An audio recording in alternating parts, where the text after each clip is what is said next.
Uncle, that marriage you wanted me to have back then, is it still on the table? My voice was hoarse, trembling, but I pressed on. If yes, then pick me up by next week. I'm agreeing to that wedding. There was silence at first, then his voice, confused, even alarmed. Shania, what are you talking about?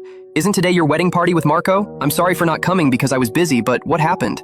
Why are you suddenly saying this? My chest rose and fell as I struggled to keep steady. Because for the second time, he postponed our wedding ceremony for Camille, so I'm done. I heaved. He's never gonna choose me again, so please, see me by next week, Uncle. I'll do everything you want me to do if you pick me up from this misery. Before he could respond, I ended the call. The weight of those words clung to me like lead, but there was also a strange kind of release, like finally cutting free from chains I had worn for too long. I lowered the phone slowly, my hand trembling as I clutched the lace of my gown. Around me, the garden lights still twinkled, strung across branches like stars. The roses and lilies we had chosen together lined the aisle, their fragrance heavy in the night air. Tables were filled with food that no one touched, champagne glasses half empty, and yet there was no groom. My wedding had become nothing but a spectacle of pity. One by one, the guests approached me with hushed voices, their eyes heavy with sympathy. I'm so sorry, Shania. You don't deserve this. He'll come around. Don't worry. Each word was like salt in an open wound. I stood there in my gown, the gown I had dreamed of since I was a girl, its white silk trailing across the grass, now stained by tears I tried to hide. Marco didn't come. When I finally called him, desperate for an explanation, his voice was maddeningly calm, as though he had no idea what I was standing in the middle of. Babe, I'm sorry, he said. Camille's burning with fever. I couldn't just leave her. We can just do this again, okay? Next week. Or maybe skip the ceremony and just register. It's the same thing anyway. Camille. The name was enough to make my chest ache with bitterness. I closed my eyes, my hands tightening around the phone until my knuckles turned white. For 20 years, Marco and I had been the perfect childhood couple. Everyone knew it. Everyone expected us to marry once we turned 25. It was supposed to be fate, our destiny, and it almost happened. A year ago, the wedding was already planned. I had my gown, my vows, my entire life laid out in front of me. But then Marco went on that cursed cruise. The accident left him broken, missing for months. When he finally came back, he wasn't alone. He came back with Camille, the woman who had saved him, cared for him while he recovered. And because of that, his family insisted she stay, that the debt must be repaid. Marco promised her happiness.